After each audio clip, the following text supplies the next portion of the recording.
the approach that Revolving Doors has always taken, and it's an approach that was embedded as part of this collection as well. So lived experience was embedded within the review process, including in reviewing papers to support their accessibility to a wider audience.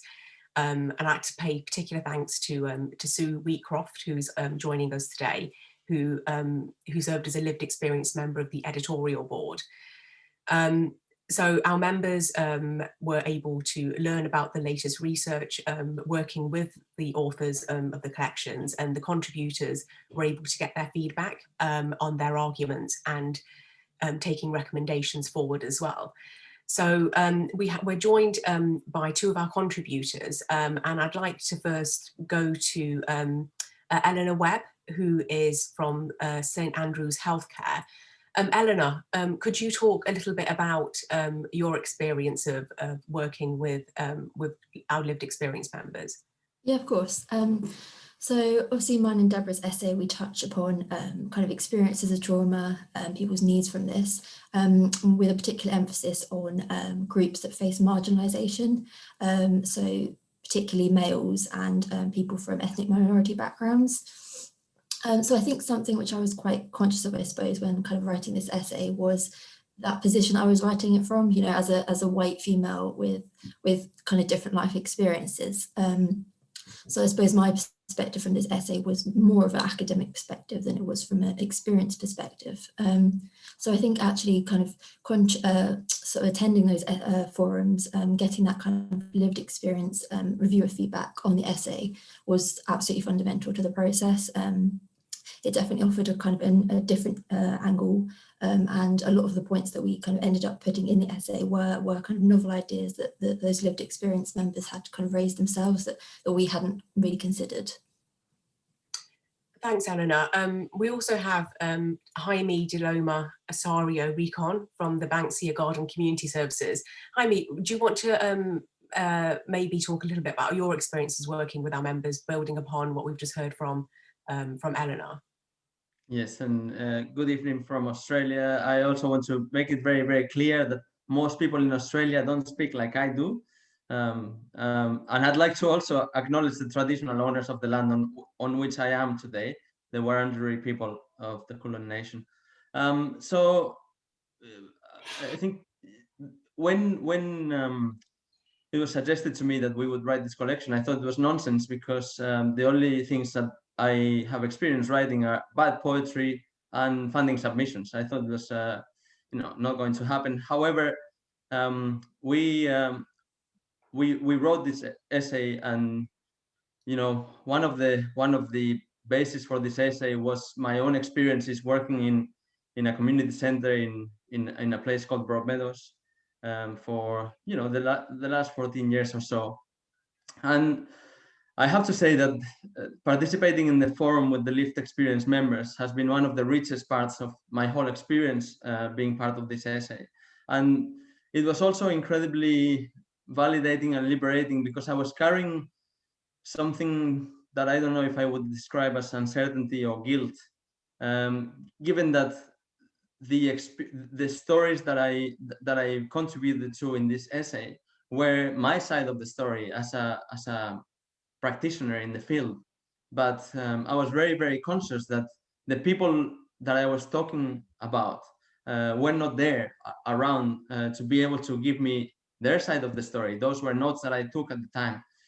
So I was feeling a little bit uneasy about this. And it was only when we participated in the lived experience forum, and one of the things that we did was we actually read those stories as a way to start explicating our essay to the participants. And when we finished reading that, there were a number of participants who said, that was me. And I think we felt incredibly, invigorated, because we felt that our stories were resonating, and perhaps they had a bit of a universal nature to it. And then, the other thing that became really clear in that forum is that pretty much everything that we tried to say with, what we thought was pretty smart language, all of the knowledge, all of the wisdom in that essay was already there in the group.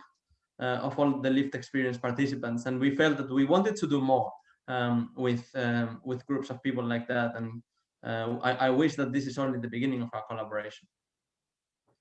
Great, thank you so much for that, Jaime. And yeah, it's actually really nice to hear you the way that you describe that, because I said, because it's so sort of fundamental to the way that we work, and we're really pleased that you were able to find it such a valuable and enriching experience. And I'm also really pleased that we have many of our members who are joining us in the webinar today as well.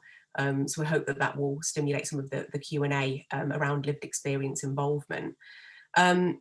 Also to hear from some more of our members, I'm hoping that one of my colleagues can share a short video that we've made with some of our members to discuss how they found this co-production.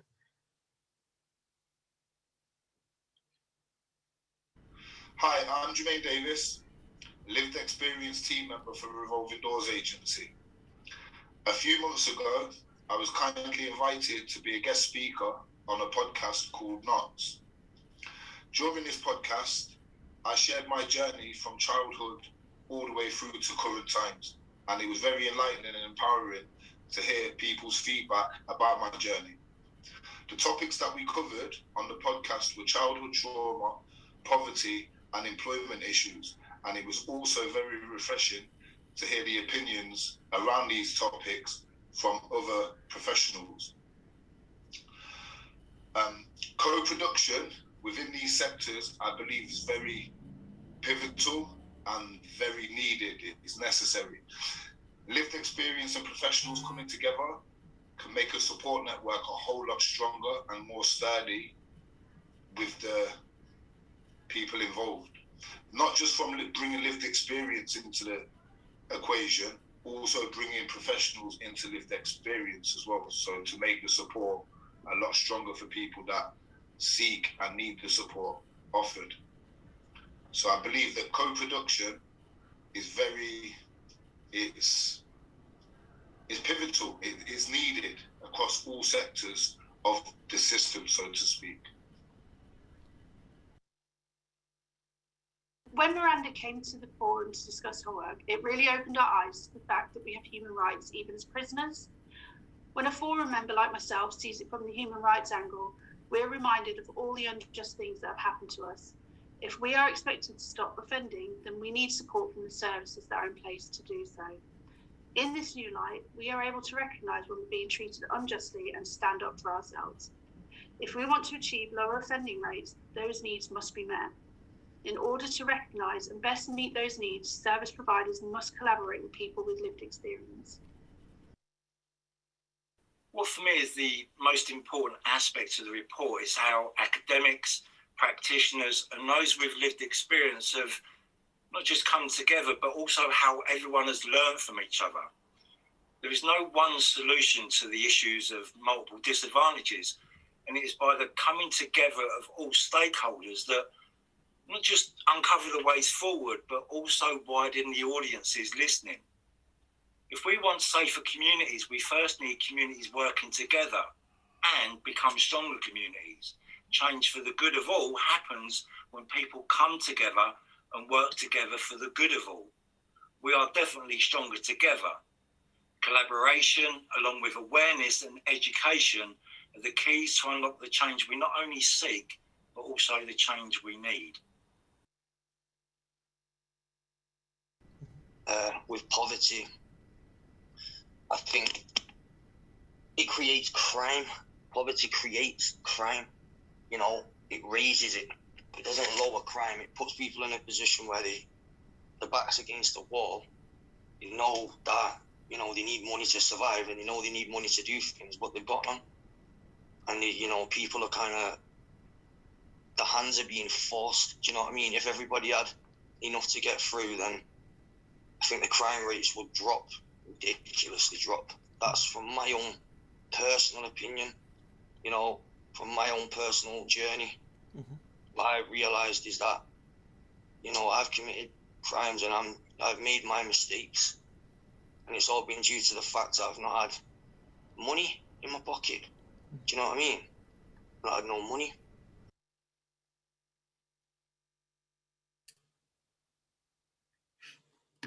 Great, thanks for that.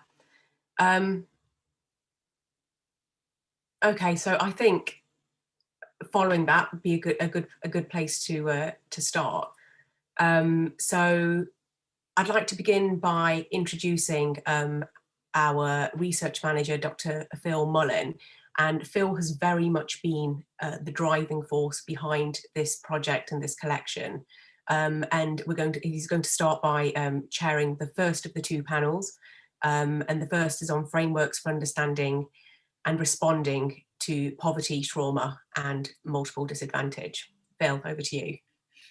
Brilliant, thanks for that, Pavan. And it's great to kind of hear from some of our members about how they kind of felt about the collection and kind of really bringing kind of people together. I think there's not many opportunities for kind of academics, practitioners, and lived experience members to come together. So I think that's been an important part of the collection. And I know for Eleanor and for other essays, it's really shaped thinking and thinking about how the recommendations can work in practice. So if my colleagues could bring in the first panelists, we'll get started. So as Pavan said, the first we'll think about kind of frameworks for responding to poverty, trauma, and multiple disadvantage. There'll be time for a Q&A, and then we'll move on to the second panel around poverty, place, and multiple disadvantage.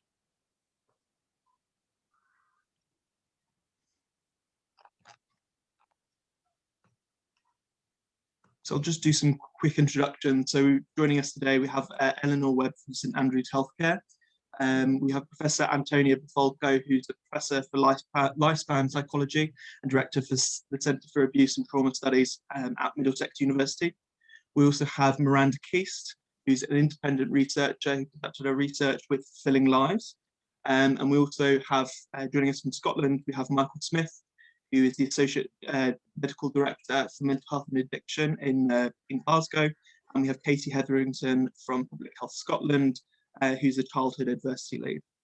So firstly, thanks for joining us today. To kind of just to get us started, how do you see kind of poverty, trauma, and multiple disadvantage? Who wants to get started? I'll make a start. I think kind of the title of the essay collection kind of captures it perfectly.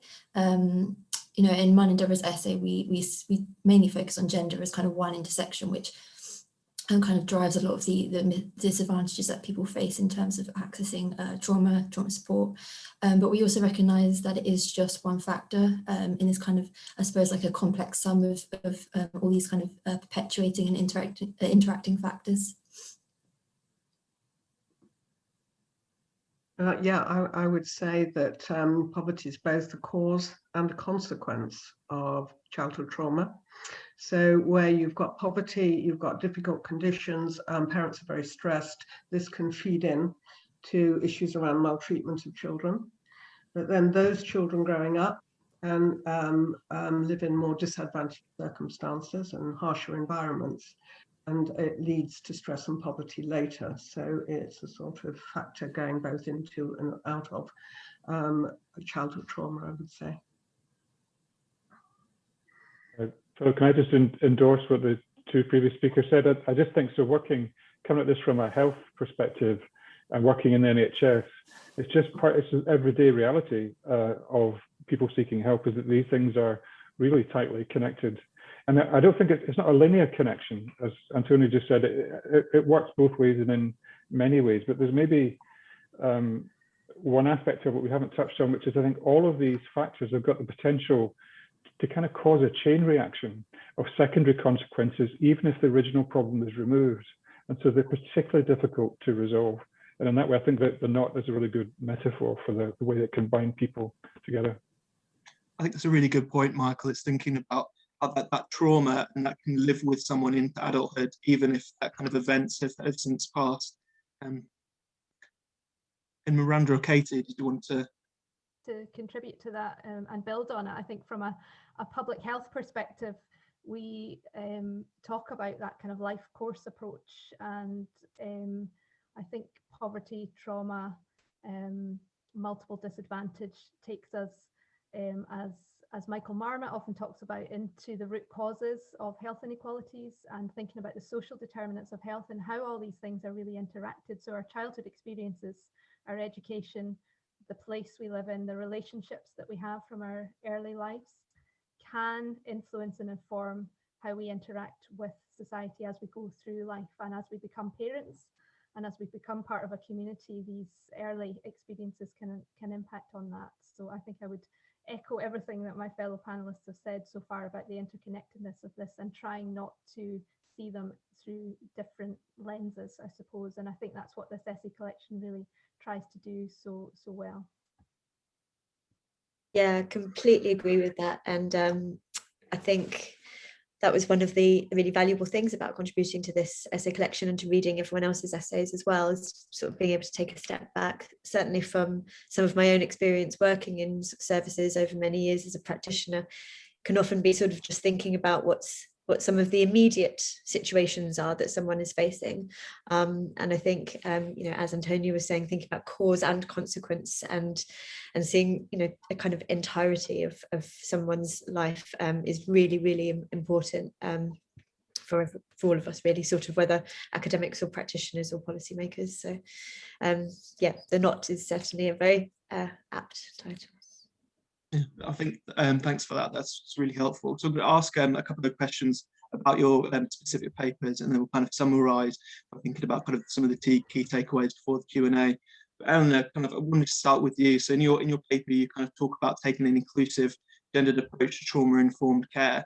Can you just tell us a bit more about trauma-informed care and what a gender-inclusive approach would look like and how that might be different to what happens now? Yeah, of course. So essentially what trauma-informed care is a framework of care in which a person's kind of adverse experiences, as well as the needs that kind of come from this, are considered. And not just the what kind of care is given as well, but also how it is given. I know within the collection, Sarah spoke about the criminal justice system and how that can be a kind of a source of re-traumatization as well. So it's kind of thinking about what care is given and how it can be given in a way that's kind of helpful for that. So in the essay, we kind of advocate, as you said, for this gender inclusive approach. And what this essentially means is kind of considering someone's trauma experiences in the context of their gender identity. I think what we have at the moment are a lot of what we'd call gender specific services. So kind of services that are developed and designed to meet the needs of one particular gender group. But what we kind of advocate for in the essay is a mainstreaming approach. And I guess at the heart of this really is about recognising that inequality kind of is experienced by all gendered groups, just in different contexts. So I suppose rather than putting a spotlight on one particular gender group, what we really need are services that can kind of adapt and respond to the needs of people across the gender spectrum. And I think one of the arguments you kind of make in your paper is thinking about, for men in particular, the trauma needs have been well considered in terms of veteran services, but not in broader services. So it's something around within every kind of particular kind of service, there is a broader view. Yeah, absolutely. So yeah, like I mentioned, although we see kind of a lot of literature around female trauma, the male trauma is a particularly sparse area. Beyond kind of veteran services, kind of trauma outside of that isn't in a really area that's explored much. And we found kind of not just through our own reading, but actually also speaking to the lived experience members that, accessing trauma for anything that's not war related can become a huge barrier. Brilliant. Thanks for that, Eleanor. Antonia, in your kind of essay, you talk about the frameworks of adverse childhood experiences. Can you just tell us a bit more about these and kind of the impacts, as you mentioned earlier, kind of not only in childhood, but also in later life? Yeah, well, adverse childhood experiences, or ACE for short, really came out of a research approach, which attempted to sort of simplify some of the elements in childhood. In fact, it only covers 10, and it's also a simplified measure. It's really a brief questionnaire with yes/no responses. Some people would say oversimplified. And it has 5 elements that are what I would consider maltreatment or child trauma, like sexual abuse, physical abuse, neglect, and then another 5, which are really about family circumstances, which speak, I think, more to deprivation around loss of a parent or parent in prison or with health issues. but it just combines all of these. And the idea behind it is what's called a dose effect, that the more of these that somebody endorses as having happened to them in childhood, the higher the outcome of health problems in later life. And this can be both physical health and clinical health. And an example is if you score 4 or more on these different childhood experiences, then you have 4 to 12 times more likelihood of drug abuse, depression, suicide attempts in adulthood, and 15 times more likelihood of obesity. So what it does is really looking at health in a very wide sense, not purely mental health, but very wide. But the framework itself, I think, leads to sort of 2 strands. The more socio-ecological one, where, as we said before, you've got deprivation that continues out of this, leading to stresses and life events and poverty and issues later in life, which is in itself a cause of mental health difficulties, but also a psychological strand. And this is the impact on the individuals around their thinking and feeling.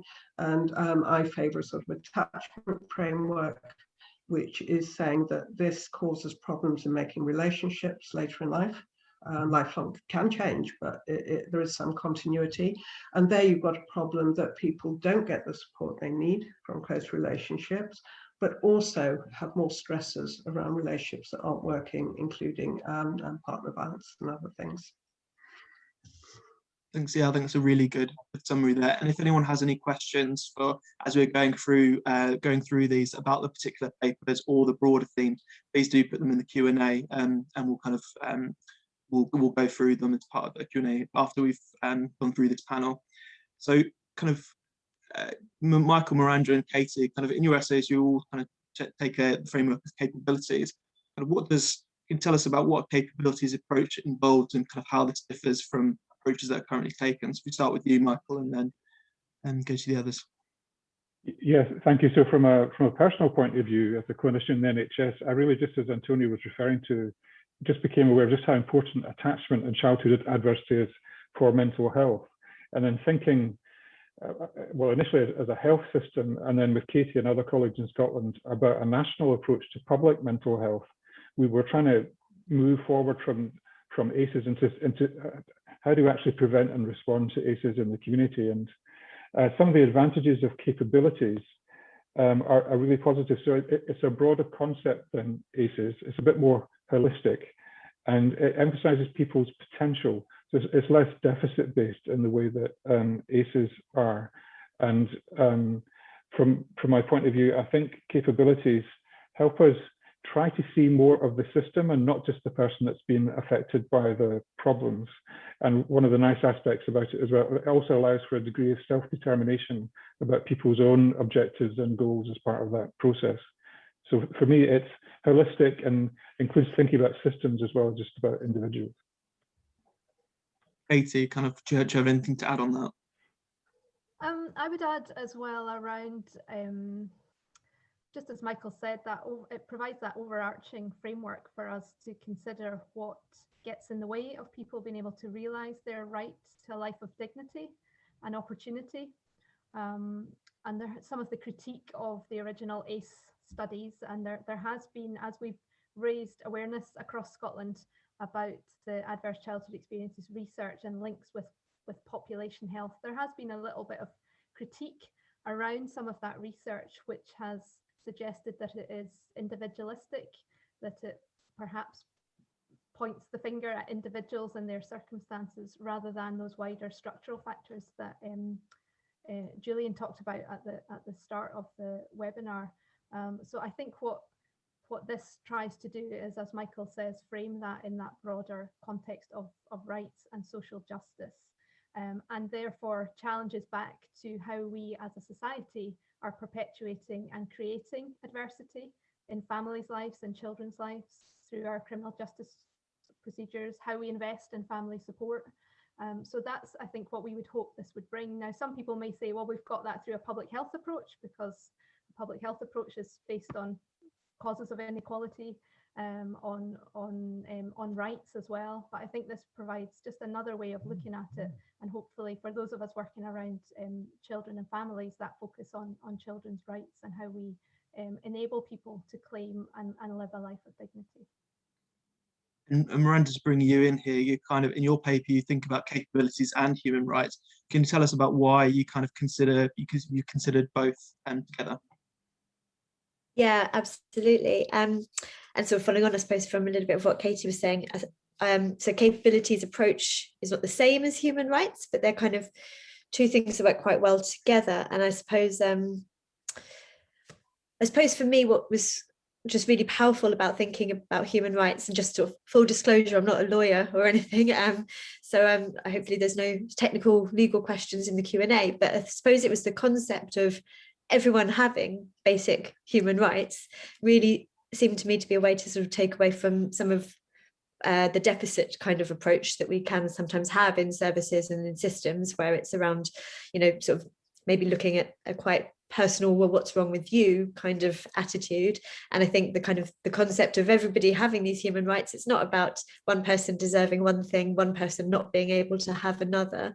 That real fundamental basis of equality was really appealing to me, and the power that could potentially have if we think in that way.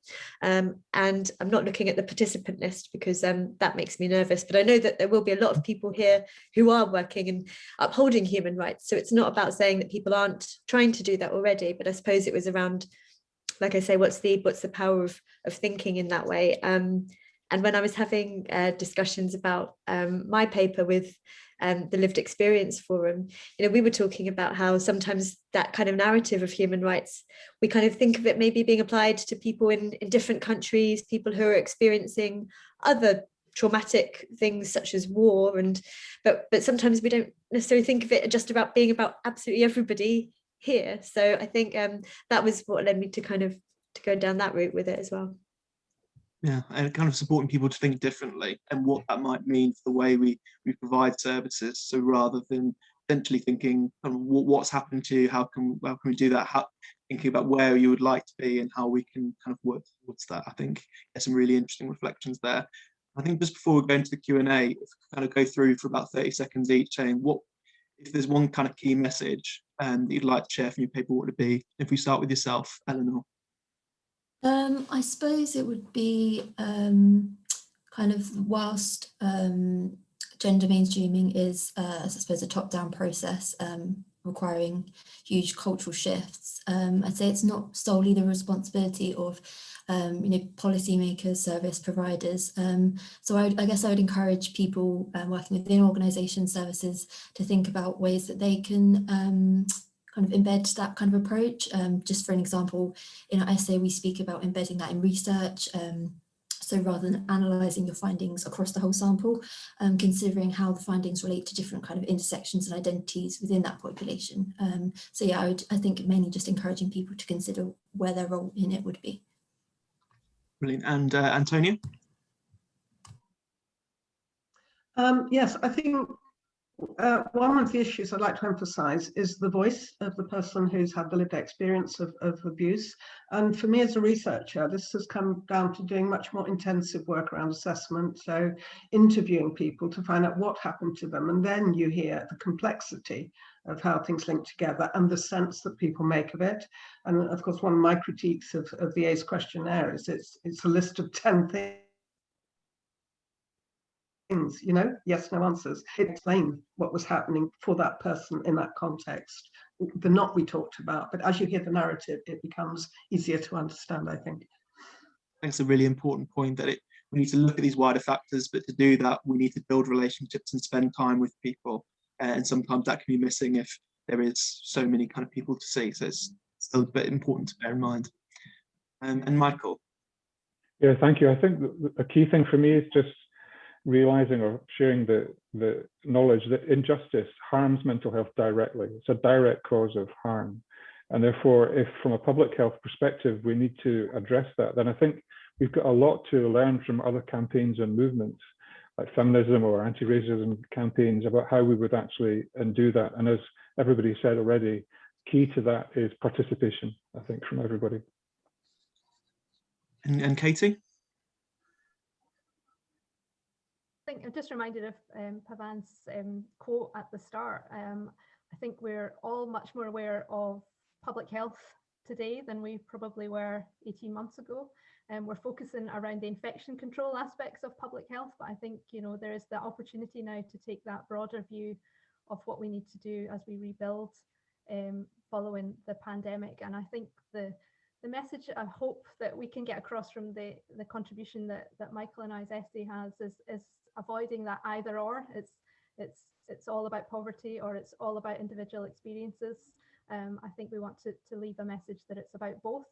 And just as we're dealing with the pandemic, we need to respond to individuals' experiences of that pandemic, and with vaccinations and hospital treatment, of course, we absolutely need that, but we also need to deal with the root causes of what leads to inequality in society. And last but not least, Miranda. Yeah, slightly similar, I suppose, to what Antonio and Michael were saying. I suppose my sort of takeaway from my paper would almost be don't listen to me, listen to the people you're working with. And so, you know, the paper that I wrote was around fulfilling lives, listening to the people that it had been working with. And I suppose it would be that same thing. And some of the things that I talk about in the paper around sort of flexibility and seeing someone holistically, they can only be done if people are being really listened to and heard. So that would be my main takeaway. I think you kind of touched on there the time to listen, to really spend with people, to really get to know them and understand the complexity, but also the openness to do so as well. And if we could just bring in my colleagues, Katie and Lauren, who've been kind of managing the chat, and they'll kind of ask you a few additional questions. So thank you. There have been loads of really, really great questions in the chat, and unfortunately we won't have time for all of them. There have been a couple of comments about lack of social mobility, and I think that's something that we'll very much touch on in the next panel discussion. But there was a sort of follow-up question from Donna Covey, and it's just jumped to the top of my screen and away from where I was. I'll have to find it again, sorry about that. But the question was about ACEs, so perhaps to Michael and Katie. If you'd like to ask the panel about about how we can avoid the ACEs agenda putting people into a box that makes assumptions about their life chances, which just become a different way of holding them back. Yeah, shall I start, Katie, or?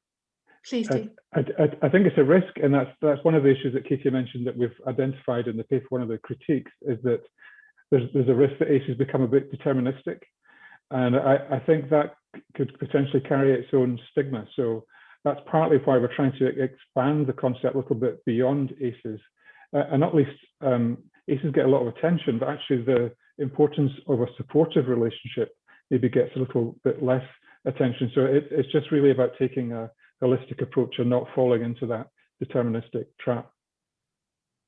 I think just to add to that as well around these poor outcomes not being inevitable.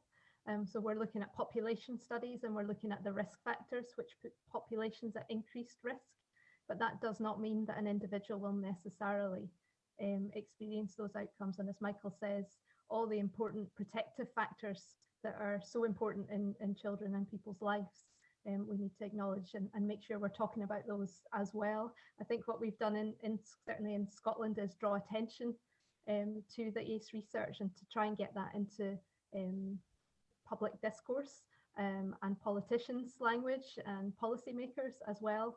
And we also need to make sure that we're talking about those protective factors and what builds those protective factors for people. Thank you both, thank you. There's also a question from Marilyn Jones going to Eleanor and perhaps also to Antonia, asking what do they think about the current frameworks which seem to be basically put together for people that are neurotypical? That's an interesting question, actually. It's not something we necessarily drew on in the essay. I suppose just kind of trying to think about it from the approach that we kind of took the essay. We, like I said earlier, we spoke about groups that face particular marginalisation. So I suppose people who are kind of not, who don't fit into that neurotypical status would kind of reflect that. So again, I suppose it fits in the kind of the same kind of recommendations that we were saying, that we encourage services and organisations to think about groups, not specific groups, but how they can adapt, I suppose, their treatment models, kind of frameworks, policies to different groups. So not just targeting one group, but being able to adapt. And I think that's kind of probably the most important part when it comes to all kind of intersections, really.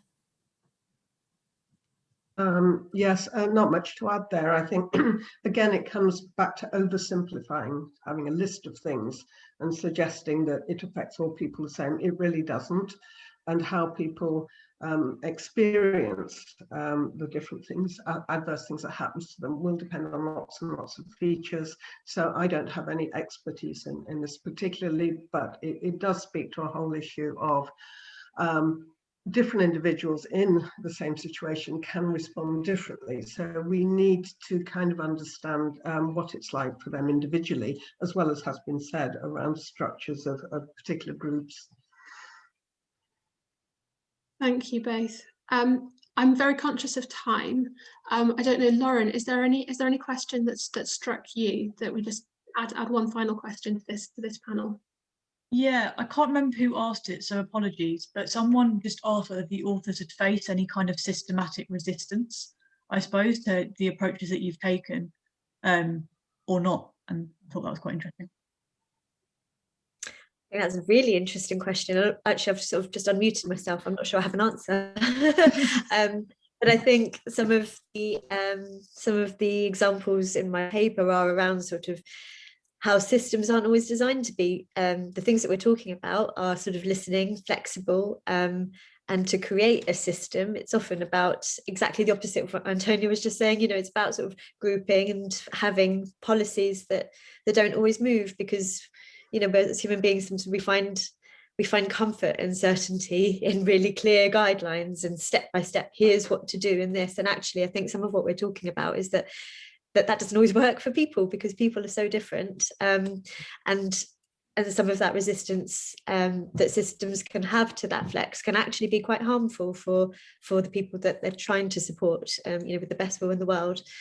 So I think that sort of systemic resistance is kind of running through in sort of all of the things we're talking about here, really.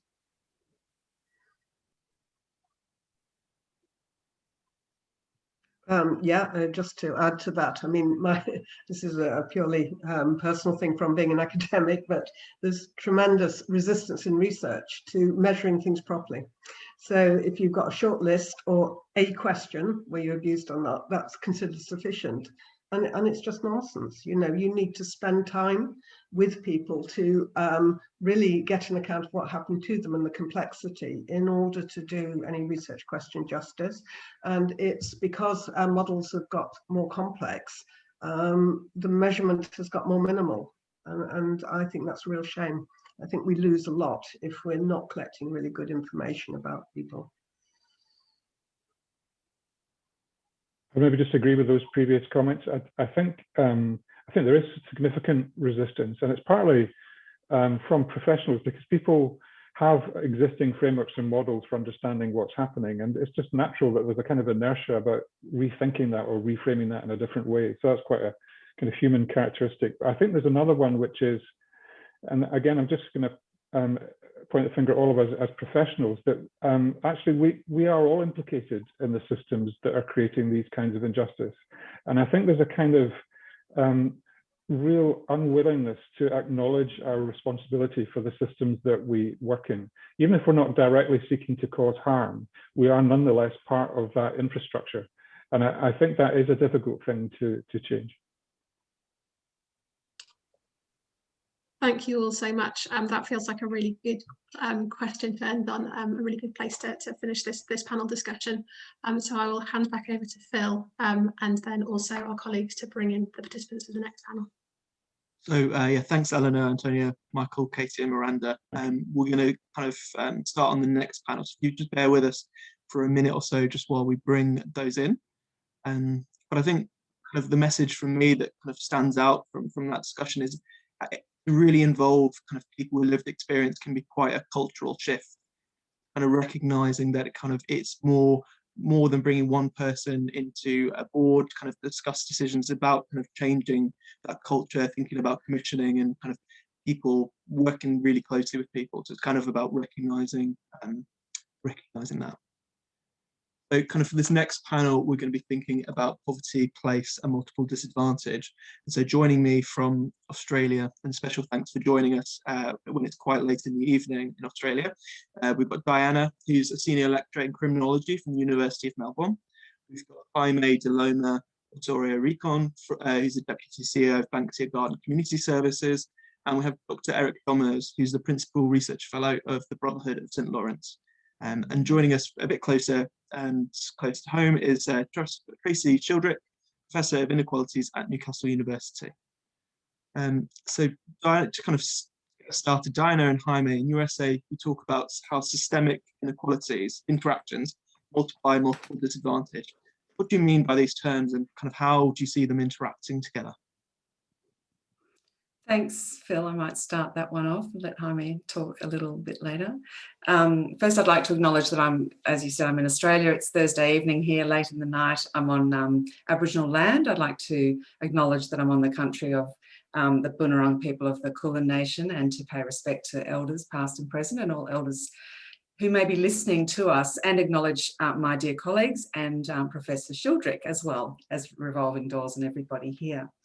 So in our essay, we start from the perspective of using a framework that we call the Continuum of Harm, that all interactions have effects, and they are either positive or negative or neutral. But this idea that all interactions between individuals and between individuals and systems leave imprints. And that this, I don't think I need to probably talk too much about multiple disadvantage. I think we've got a really good sense of what we're talking about from the previous speakers and from the discussion so far. So I might just focus on what we mean by systemic interactions. Through this notion of this idea of a continuum of harm, we connect serious abuses with the sort of benign everyday indignities and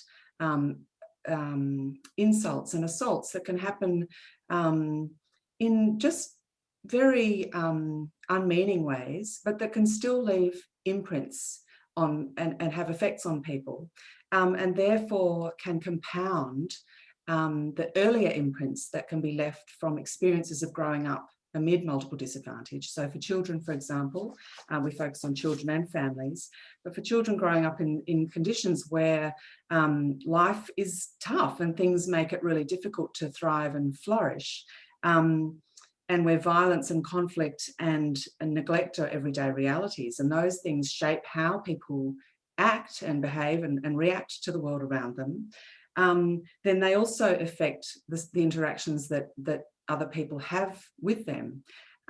So these interactions that occur, when we talk about systemic interactions, we're talking about the interactions that occur with people that are working within systems, everyday systems that govern all our lives. So education systems, schools, health services, the criminal justice system, children and family services, for example. And we see in things like school exclusion practices or punitive criminal justice responses, for example. We see zero tolerance policies in all kinds of settings. For example, you see in hospitals, we don't tolerate violence. These kinds of systemic interactions that for most of us going through life may not have a particularly negative effect.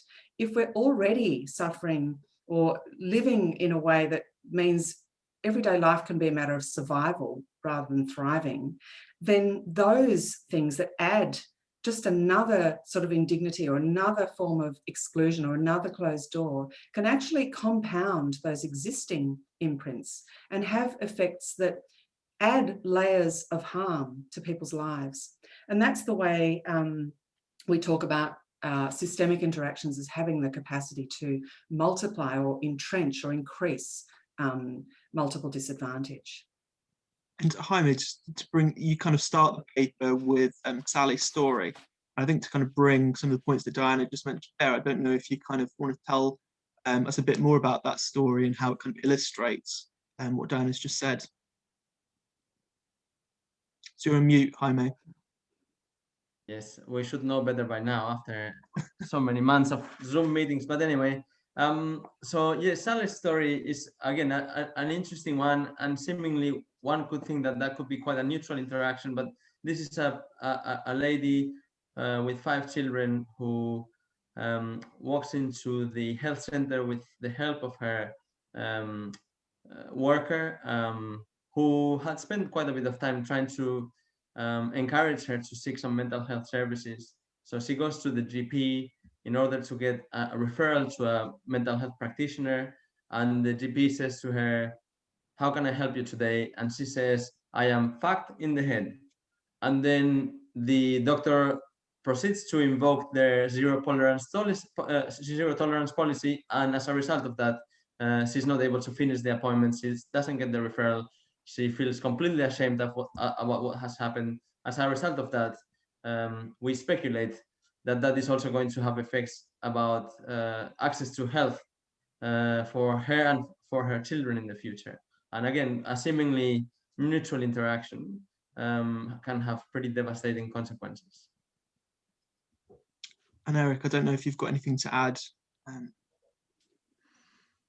Oh no, I think my 2 colleagues have described it quite well. Philip. Brilliant. And Tracy, kind of in your essay, you kind of focus on poverty in the UK.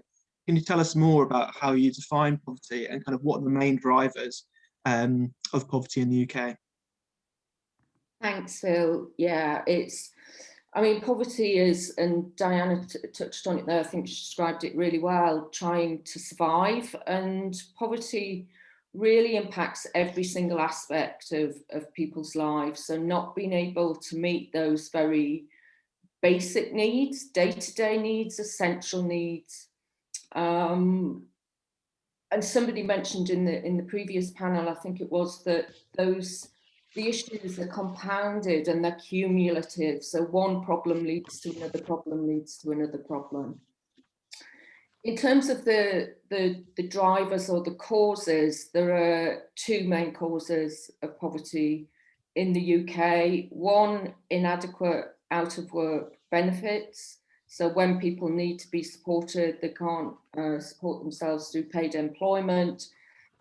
The support net needs to be able to keep them out of poverty, and we know that the welfare system doesn't do that, and it's leaving many people destitute.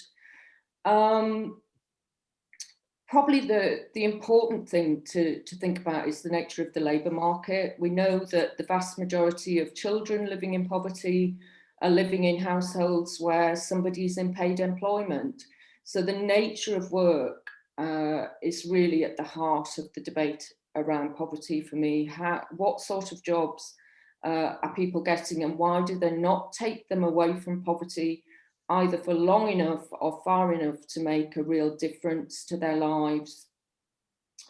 And probably one final point I would add, it's important to remember that the drivers of poverty are driven by policy, and policy can have a real impact on how much poverty there is in society. So there are policy decisions that are driving the drivers of poverty. That's all I'd say for now. Thanks. Brilliant, thanks, Tracy.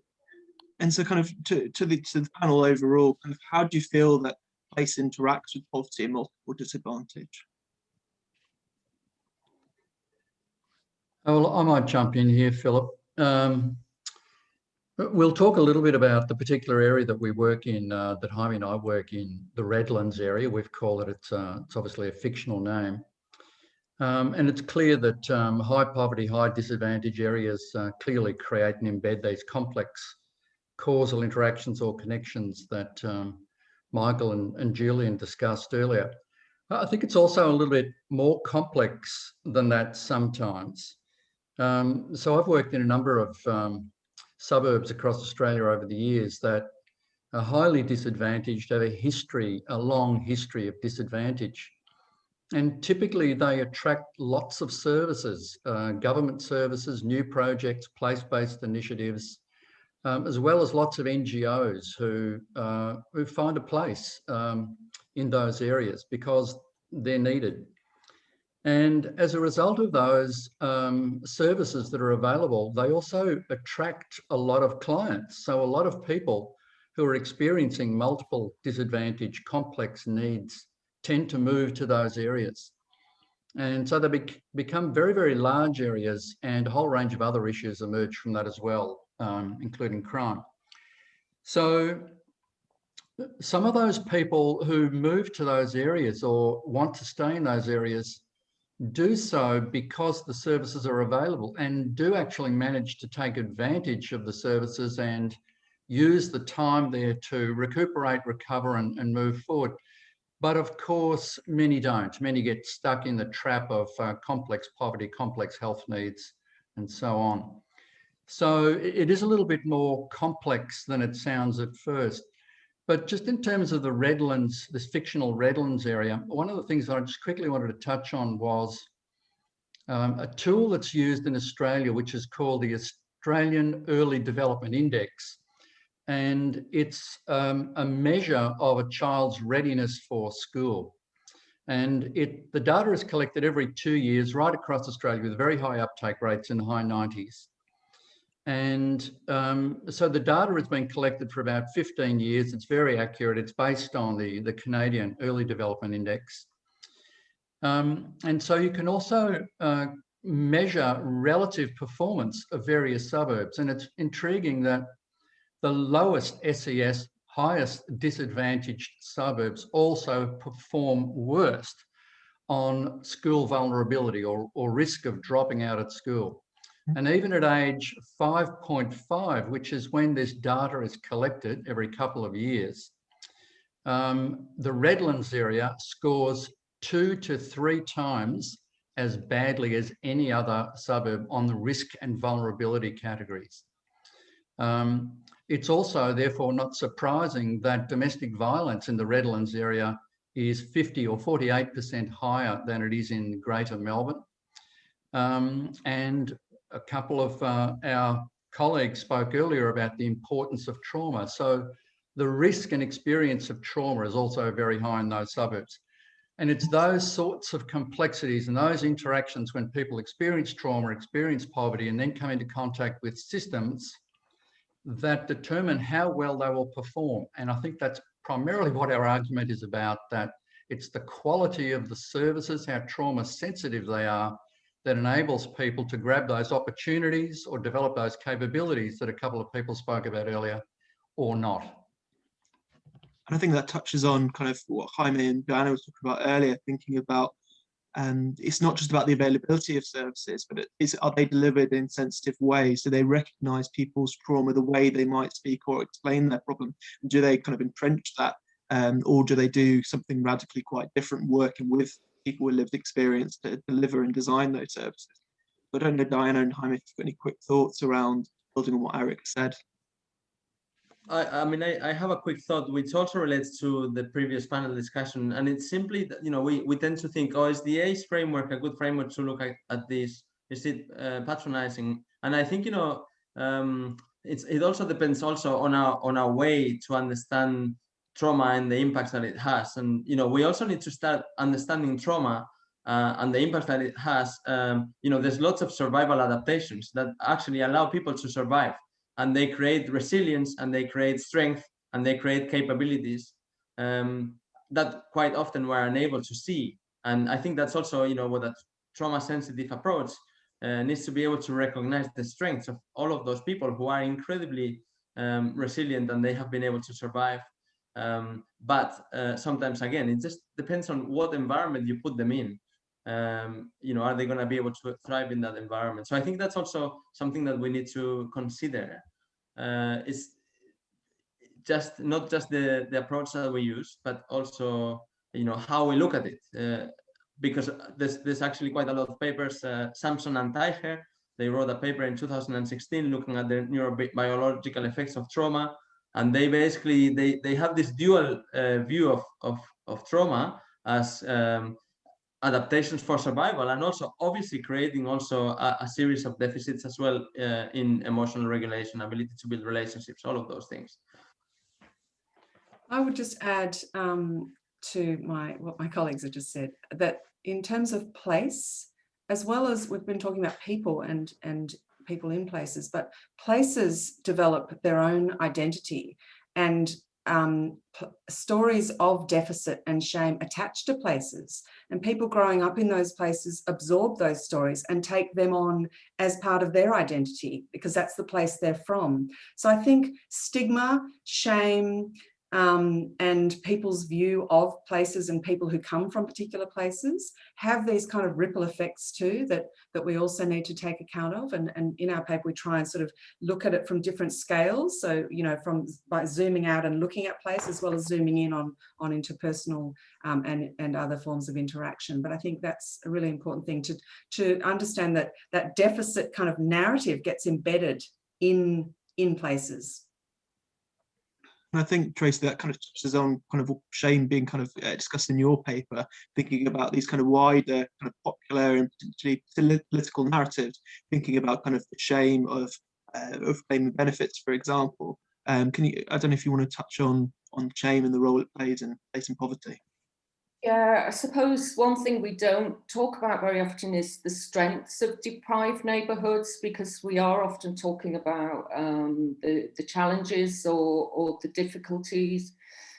And I think that particularly in the UK context, and perhaps in the British context in particular, there's been a really divisive politics around, you know, the use of very attractive sound bites about supposedly workless people who are scroungers and setting them against, you know, the supposedly hard-working other. And I think this has real implications for how policy develops. So I think one of the things we can do, and I want to come back to this hopefully at the end of the session, is thinking about how we sort of challenge those myths and stereotypes, because there's lots of research out there that tells us they are largely myths.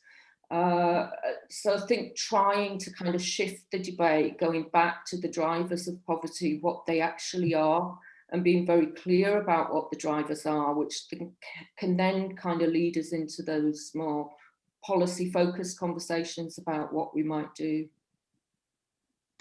Yeah, I think it's important to kind of think about shifting the debate in those ways. So you talk a lot, Tracy, about in-work poverty and about how often those who we've relied on most in the pandemic and people working in, for example, who are now essential workers, are those in those very groups. So actually thinking about the value that we place and tackling those issues.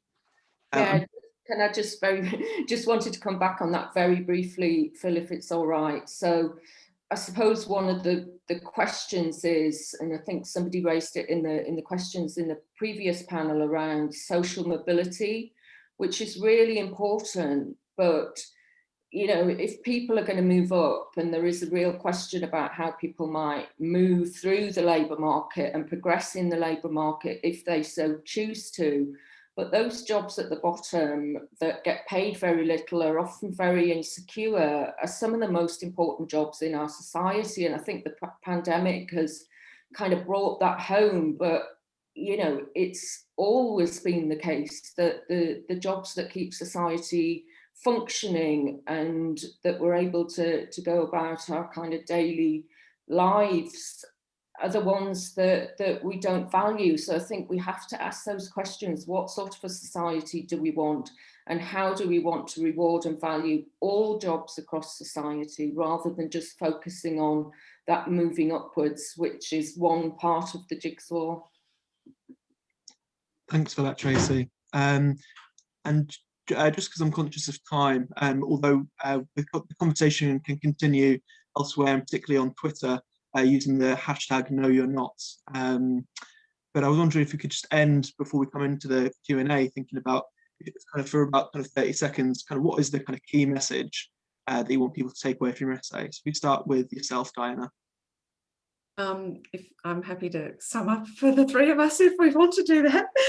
I think our key message is that every interaction can either harm or help, that this operates at both the individual and the kind of systemic or institutional level, and that thinking in this way actually leads us to think about this notion of radical inclusion, that we all have a role to play, and that actually the onus is then upon us all, each of us as individuals, as professionals, but as members of the community, to create places of safety and interactions that are that build people up and strengthen and see people's strengths, and provide human dignity for all.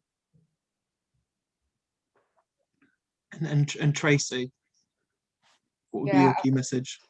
Yeah, I've probably already said it, but I'll say it again. I think it's the being able to be confident in challenging some of those popular myths. And, you know, they are very pervasive, they are very persuasive. And, you know, I've worked with professionals who I absolutely respect, who are on the ground, who talk to me about generations who've never worked. And I've done some research searching in some of the most deprived neighbourhoods and going back to those colleagues and asking them to point me to the families who've never worked. And actually, they're very, very elusive, and I can share that report if it's of interest to people.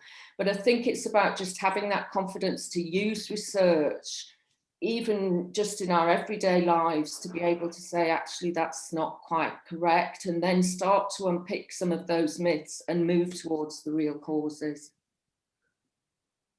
Thanks for sharing that. And if we could bring in my colleagues, Katie and Lauren, they've been monitoring the chat and they'll be able to ask a few of your questions. Yeah, so there was kind of a couple of questions that interlinked. So this was from Duncan Trubsall, and he basically explained that he worries that the impacts of COVID and the extent to which it has inflicted hard kind of damage on a wider proportion of the population will mean that there's less attention and focus and resources directed to those that are already disadvantaged, who we've been discussing today. And he also mentioned kind of financial pressures on things like NHS. So he basically asked, how do we therefore like make the kind of case kind of politically, economically, morally, to retain and deepen the focus on people and their experiences that are being discussed today.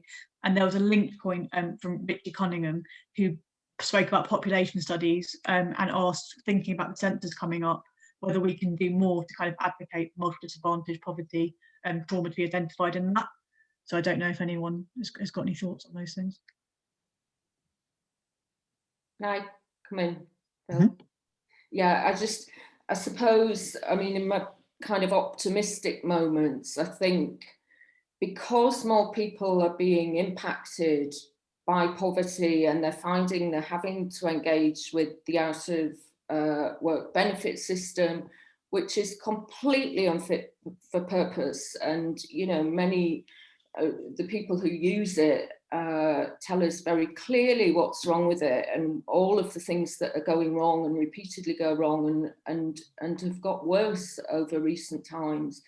But I think there are people now having to use it who've never ever engaged and are actually seeing the complete stupidity of some of the systems. So I think there is room there for a shifting, and I can kind of feel there is a little bit more of a sympathetic debate emerging, and I think there is a space there to start to kind of unpick some of those problems that many of us have been talking about for a long time. So I think the question's a really good one and probably a really important one for how we move forward.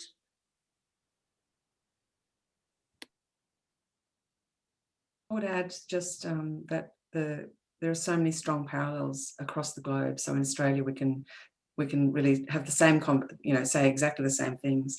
Right at this moment, we're having a discussion about the recent political decision to increase income support to a very minute level that still leaves people under the poverty line.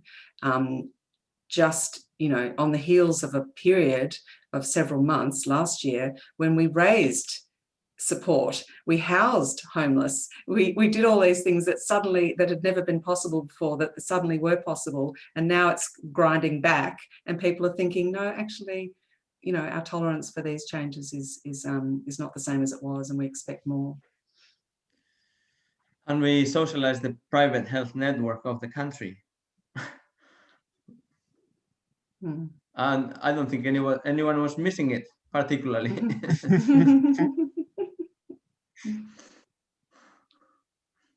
Thank you all for that. There's been so much rich discussion on the Q&A, and I'm really sorry that we can't bring out more questions, but I'm very conscious of time. There's a question from Tracy Bignell to Diana, but others may want to come in. She was picking up on your point about the deficit narrative of place and about how this gets embedded, but she wondered if there are any examples of action that has taken place that has had a positive change or effect on people, and I guess on those places. So that's changed the narrative to a positive one, you mean? Well, I think the work of Banksia Gardens that in Broadmeadows that we that I've just revealed the place is doing. I'll let Jaime talk about that work that's been really transforming narratives about a place that has been deeply entrenched in negative stereotypes and deficit narratives for generations. Jaime, you just talk about that. Well, I mean, I think that I can talk about what we have tried to do, but unfortunately, I don't think that this is work that finishes. This is an area. This is an area where that many young people growing up here, they refer to as the Bronx, completely unaware that there's actually another Bronx in the United States. I mean, they just think that they are in the original Bronx. I think we have done a lot of work to try to revitalize the area, to get people to take pride in the area, to build some ownership.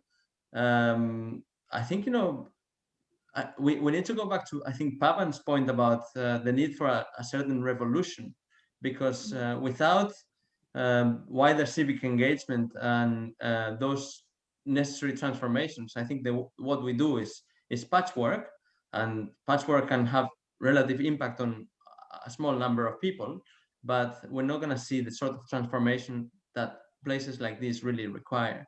And I think what we have also seen in many places, I think that's not only in Australia, we have also seen incredible gentrification, which is definitely not what we want to see, which is basically we take all of the disadvantaged people and we push them out, and then we just get people to all the rich people to move in and to transform the area. So I think that's also, we need to think about how we do that.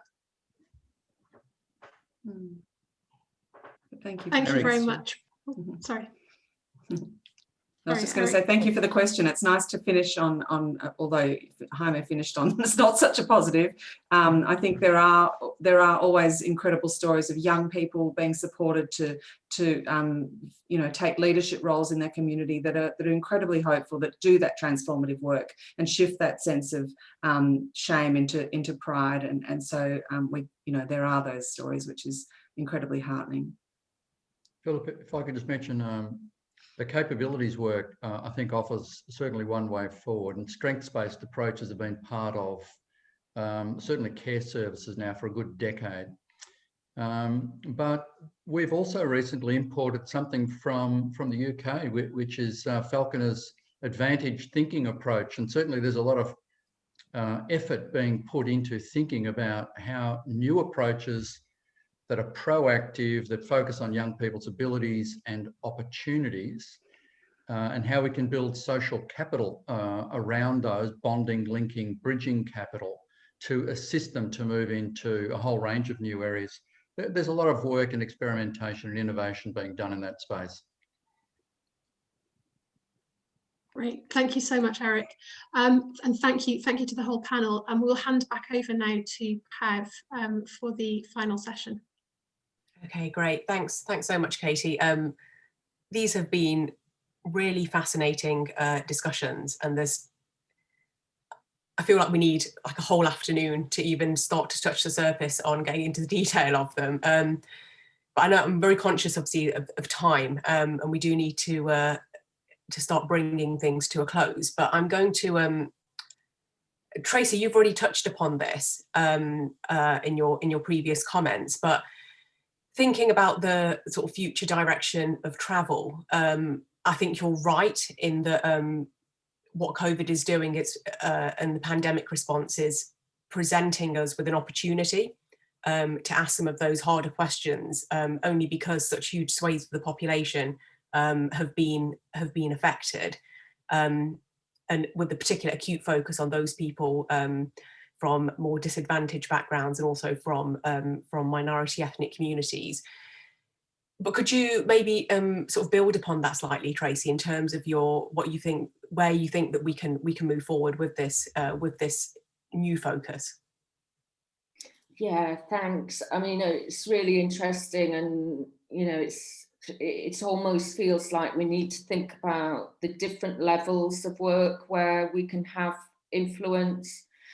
So I do think the pandemic has given, probably, it's certainly not a leveler, and we know absolutely that people in poverty are being impacted far more than people from more advantaged backgrounds. But I think maybe where it has impacted everybody has been that feeling of insecurity. We've all, I'm absolutely sure, worried about our own health and our families' well-being. But we've also had that sense that things can change really very, very quickly and very radically, and that can have real implications, not just for our health and well-being, but also for our livelihoods. So I think people actually have become aware that things can change. But if you listen to Boris Johnson and much of the Westminster government rhetoric, everything's going to be back to normal completely by the 21st of June, apparently. So it worries me a little bit that we are at a real critical moment. And I think somebody asked a question earlier about how do we take this forward? And I think we've got to think about things we can do that might be relatively small. As individuals, we can, you know, equip ourselves with the research that allows us to be able to challenge those everyday stereotypes and myths about what causes poverty. We can work within if we're in paid employment, within our organisations, to speak to our employers and ask them, go to people who have power to make change, if that's at an organisational level. We can all ask our employers if they're paying the real living wage, and if not, why not? And I guess beyond that, they are much, much bigger political questions. You know, you made the point at the beginning, Pavan, about the post-war period being one of real kind of renewal and an appetite for change. So I hope there is an appetite for that, but that's a huge change, and the word revolution's been used a number of times. But we are talking here about a system that entrenches not just inequality for those who are most disadvantaged, but that's predicated on those in other parts of society, particularly the wealthy, who do very well out of the system. So I think, you know, some of those bigger political questions go to the real heart of what sort of society we want to be. I do think those questions are starting to be asked, but I guess it's about how those of us who really care passionately about these issues can work collectively. And I think somebody made the point in the video that you showed earlier that we have to be collective. It's collective voice. It's going to be stronger than lone voices. So I guess I feel it is a moment of optimism, and perhaps it is a real critical moment given what we've all gone through in terms of the pandemic. But I think we're going to have to really keep the pressure on to seize that moment. And I guess I do worry a little bit that we do go back too quickly to where we were before, and actually not very much does change. Thanks for that, Tracy. And so, well, it's sort of incumbent on organisations like Revolving Doors to ensure that we keep the pressure up, and so we don't slip back into that. But one point I did want to make, because some excellent points made around gaps in the research, and of course we've you know, everyone's spoken to some like a really excellent research bases today, and you know, that coupled with evidence from people who have lived experience of the system is going to be really important going forward. But I would like to make the point, and this is particularly because you know, I started my career within race equality and human rights, and there's always that risk that we fall into this trap of constantly chasing more and more evidence of a systemic problem that we know is there. And so we think, here's the evidence base, oh, this is the change of policy that we would need. But actually things don't change. So there also comes to that point as well, where it's like, well, here the evidence base is clear. It couldn't be any clearer. And what change are we then demanding from that, given the fact that despite the fact we've had an entire year of hearing about how we're going to be driven by evidence, what we're actually driven by for the most part is sort of politically motivated short-termism. So it's going to be important to make sure that we don't fall into that trap. If I could just go to Michael.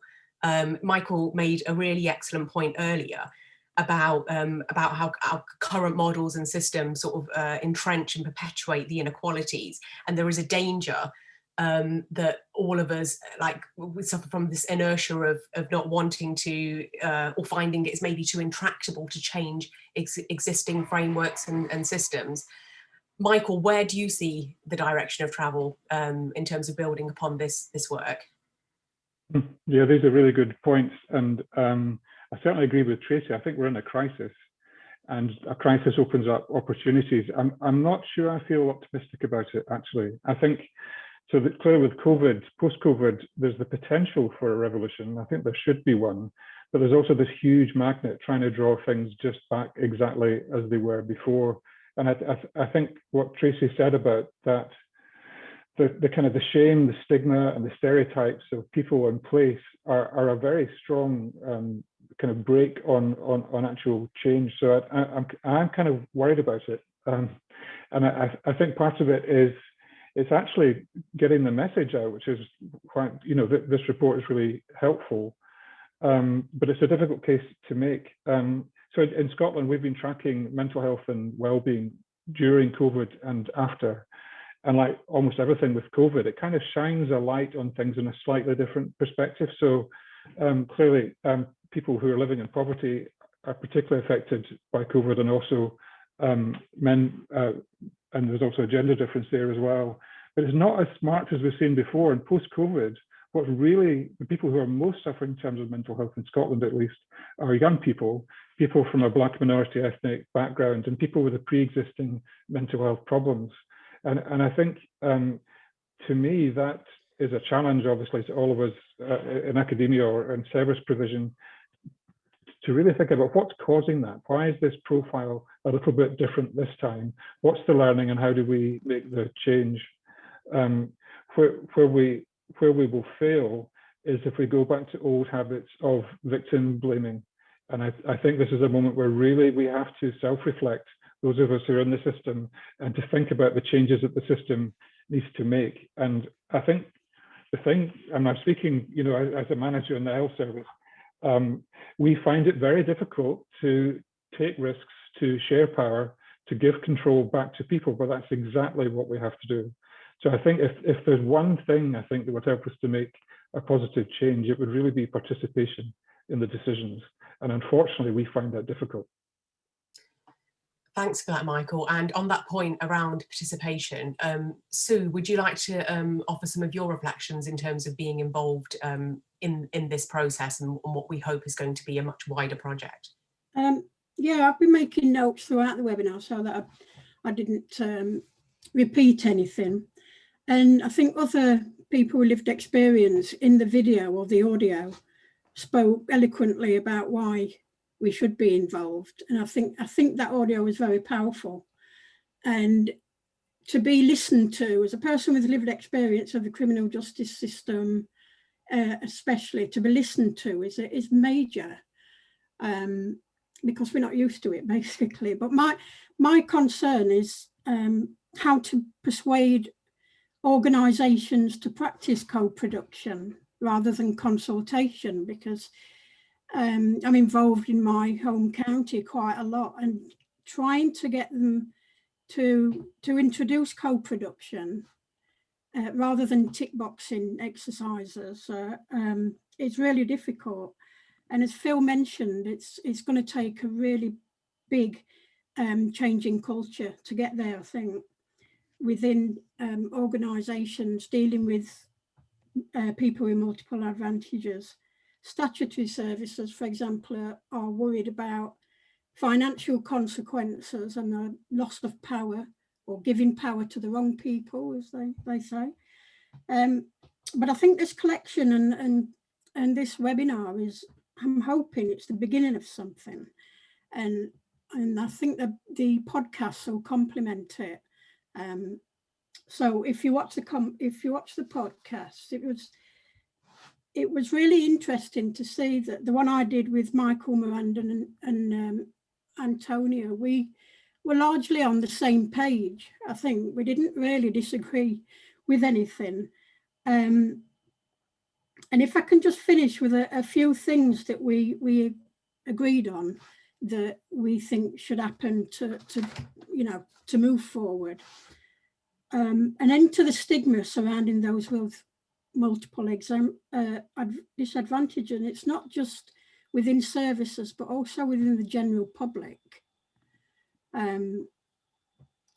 Providing practitioners with more training to raise awareness and understanding so that they can ask what happened to you to bring you to this place, to where you are now. More understanding will lead to more compassion, which in turn will inspire more trust from the person needing help, because there's a lack of trust with services. I think we all agree on that. And finally, in mental health especially, the way outcomes are measured is detrimental to some groups. Just for example, personality disorders, the outcomes, there's no tangible measurement of outcomes in a personality disorder. It's the absence of what you do. If you don't offend, if you don't self-harm, for example, and that's not as easy to measure. So I think we're at a disadvantage there. Thank you. Okay, thanks for that, Sue. Yeah, and you're right. Like, power is never given up easily. But of course, when you have a critical mass of people who are affected and who will now, particularly post-pandemic, be affected by issues like poverty, it's the point at which it's really important to keep the pressure up, because there will have to be that shift. Julian, would you like to say a few words before we close? Thank you. What a great session, and congratulations to you and the team for pulling it together, the session and the collection. I started by saying this is fundamentally about justice, and I think that came through all of the contributions today, and added something to what I've been thinking at the start. I think the points about how often we can end up in a re-traumatizing paradigm of extracting knowledge, doing to, consulting, not co-producing. In other words, reproducing the injustice in our response to injustice came through very strongly. And Michael's point about us all being implicated in that injustice. But to go to your point, Pavan, about about what is this moment and what kind of revolution are we looking at here? You can get very stuck in hand-wringing when you feel yourself implicated in injustice, and this isn't a time for hand-wringing, it's a time for boldness. And the thing that came across very strongly for me is the need to redistribute power and resource in these systems. And we can all play our role in that, be it a researcher, a funder, a commissioner, the chief executive of a charity. This is about the personal agency that we each need to make change, and the re-traumatizing effect of not allowing people personal agency and change I think is at the nub of this. And for all of us, then it's about what supports our personal agency and what can we do to support the personal agency of others to be part of the revolution that you describe. Great, thank you for that, Julian. And I guess it's been just such a momentous year in terms of like the transformative change that we've seen across our justice system, we've seen our education system, and of course our NHS. And you know, there's been lots of talk of not being, that we can't go back to the same as before, and we particularly talk about that when it's mentioned when we're talking about the NHS and adult social care. But I think what the discussions today really brought to light is that these systems cannot be seen in isolation. They have to be seen as part of the whole. And you know, in fact, I was talking to Julian the other day about the fact that this has given lots of us pause for thought and like to think back to when was the last time we were in a similar type of crisis, which is why I ended up going back to looking back into Beveridge and looking at the context that we were in. And I think it's important to note that, you know, the sort of popular myth around that is that, you know, the welfare state was created with lots of popular support and cross-party support. And of course, and that simply wasn't the case at the time. You know, we know that there was huge opposition to the main provider of education at the time, which is the Church of England, to free education for all. We know that the BMA were opposed to free healthcare for all. The point is, all you need is a few people really pushing for that wholesale systemic change for it to come through, and for the thought to be radical and to be big. And having going back to that time, if you look at the underlying vision of the original report, which then led to this wholesale change in our society, there were three main points. And the first was not being limited to what we've done in the past. The second was taking a systems-based approach. And the third was ensuring that all citizens are engaged in the design process. And actually, I think that right there is the bedrock for what we need to do. So from our part here at Revolving Doors, you know, what we can do is help to be part of that process in facilitating what we want to become a national conversation for change. And then it involves all of us working across our various fields at a micro and a macro level for facilitating those conversations, and to moving away from what's been mentioned as victim blaming and othering of people. You know, never before, well, within our lifetimes have we seen something happen in which such huge swathes of the population are affected, and which we don't yet know what the real impact is going to be. But one thing that we know for certain is that it, of course, it could potentially entrench inequalities and lead to greater levels of poverty. But on that more sort of optimistic note, and having this sort of laser focus on the UK, what are we? We're one of the richest nations in the world.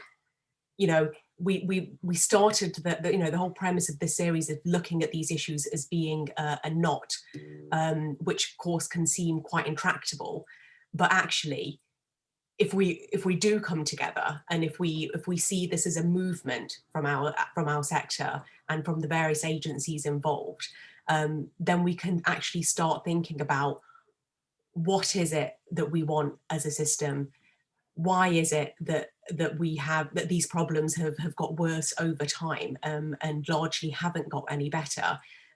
Do we need more evidence? Where we don't need more evidence, what actually needs to be done? And where we do need more evidence, how are we ensuring that those people who are involved in the system, who are entrenched in the system, are front and centre in helping to design the policy solutions to fix these issues?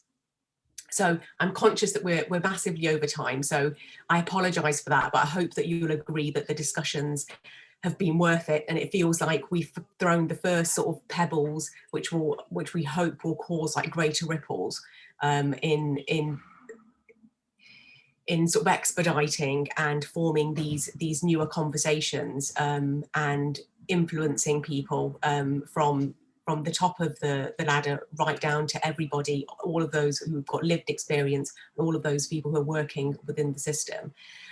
You'll hear more from us, so thank you so much obviously for coming along today and signing up. So we obviously captured your details, and we'll be in contact in terms of the next steps of this project, also how we can work more collaboratively, and how we can move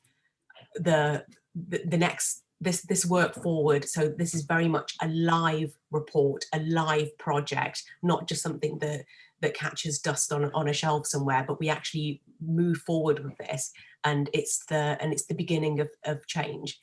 So thank you so much, and again, thank you so much to Phil, who has been very much the driving force behind this, and to Lankelly Chase for enabling this to happen.